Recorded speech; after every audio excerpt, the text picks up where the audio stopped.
இங்க சர்மின் இருக்காங்களா? சொல்லுங்க, நீங்க யாரு? ஏய், என்ன தெரியலையாப்பா? நான் தான் உங்களோட 10வது படிச்சல. நீயா? பார்த்து ரொம்ப வருஷம் ஆச்சு. நல்லா இருக்கியா? நல்லா இருக்கேன், ஏதோ புண்ணியத்துல. என்ன விசேஷம்? காலம் போன கடைசியில் இப்பதான் எனக்கு கல்யாணம் உறுதியா இருக்குது. அதான் சரி உன்னை பார்த்து பத்திரிக்கை கொடுத்துட்டு போலான்ட்டு வந்தேன்.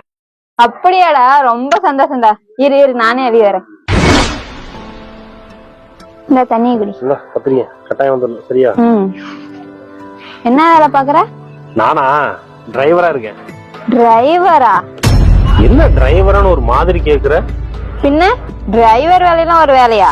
டிரைவர் உனக்கு அவ்வளவு கேவலமா போயிருச்சா? ஒட்டுமொத்த டிரைவர் ஒரு நாளைக்கு வண்டி ஓட்டாம இருந்தாலும் என்ன நடக்கும் தெரியுமா?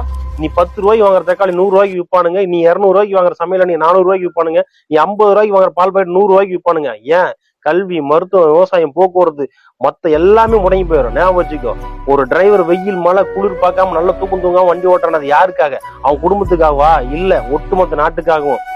அப்பேற்பட்ட டிரைவரை நீ கேவலமா பேசுற. இந்த நாட்டிலேயே ராணுவத்துக்கு அப்புறம் போற்றப்பட வேண்டியது இந்த டிரைவருங்க தான், சரியா? இந்தா புடியும் சொம்ப கூட கல்யாண பத்திரிக்கை.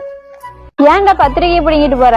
என் தொழில் தப்பா பேச நீலாம் வந்து எனக்கு ஆசீர்வாதம் பண்ண அவசியம் கிடையாது.